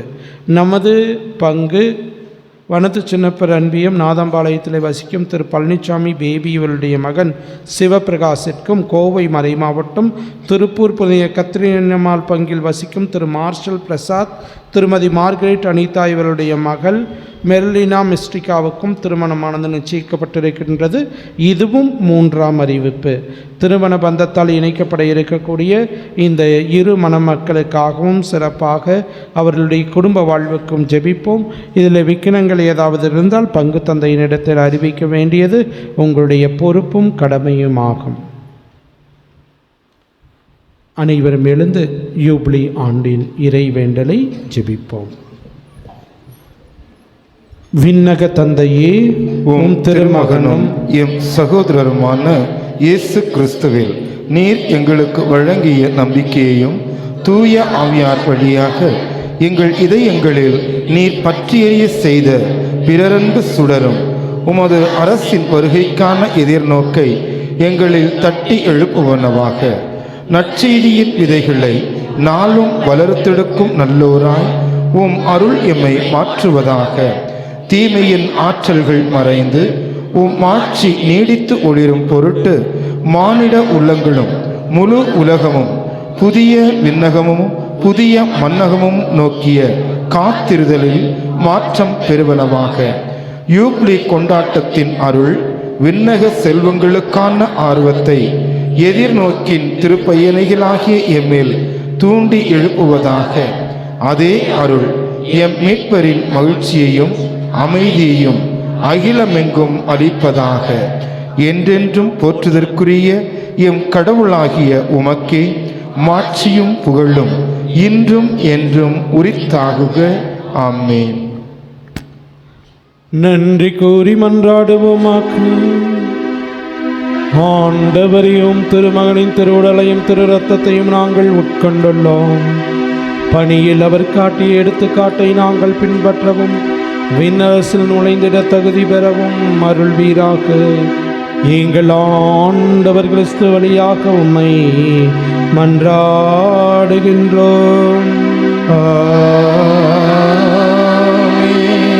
இறைவனின் சிறப்பாசிரை பெற தலைவணங்கி நாம் ஜெபிப்போம். ஆண்டவர் உங்களோடு இருப்பாராக. உம் ஆன்மாவோடும் இருப்பாராக. ஒரே குடும்பமாக இணைக்கப்பெற்ற நாடாக திகழ நம்மை அழைத்து தந்தையாகிய கடவுள் நீங்கள் நம்பிக்கையில் என்றும் உறுதி பெறவும் எதிர்நோக்கின் மகிழ்ச்சியும் அன்பு செய்வதில் ஈடுபாடும் கொண்டிருக்க செய்வாராக.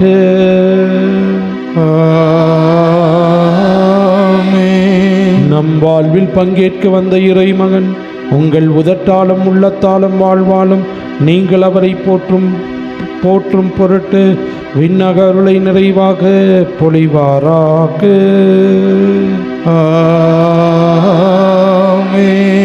தந்தை மகன் ஆகியோரின் அன்பின் பிணைப்பான தூய ஆவியார் தமது அன்பில் எல்லா குடிமக்களையும் ஒன்றுபடுத்தி தங்கள் ஏக்கங்களில் உண்மையான நிறைவை அவர்களுக்கு வழங்குவாராக.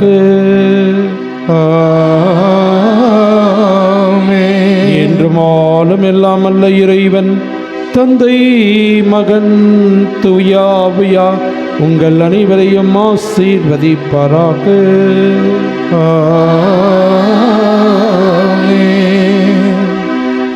இறை வார்த்தை படித்து தியானித்து வாழ்வாக்க சென்று வாழுங்கள். வாழ்க்கை பலே தொடரட்டும். இறைவனுக்கு நன்றி. ஞாயிறு மறைக்கல்வி குழந்தைகளுக்கு மறைக்கல்வி வகுப்பு தேசிய கொடியேற்ற நடைபெறும்.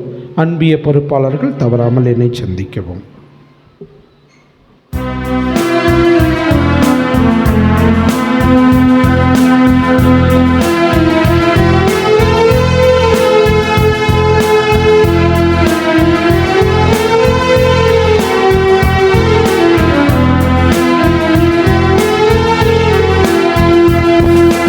அழகின் முழுமையின் தாயே, அழகையின் தலை மீதி தாயே, உலகின்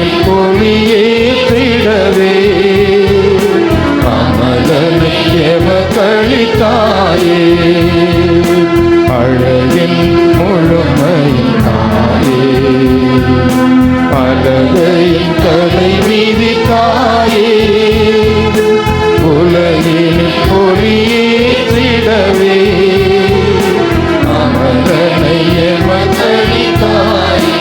அப்படியே எல்லாம் கோயிலுக்கு கொடிய கம்பத்துக்கு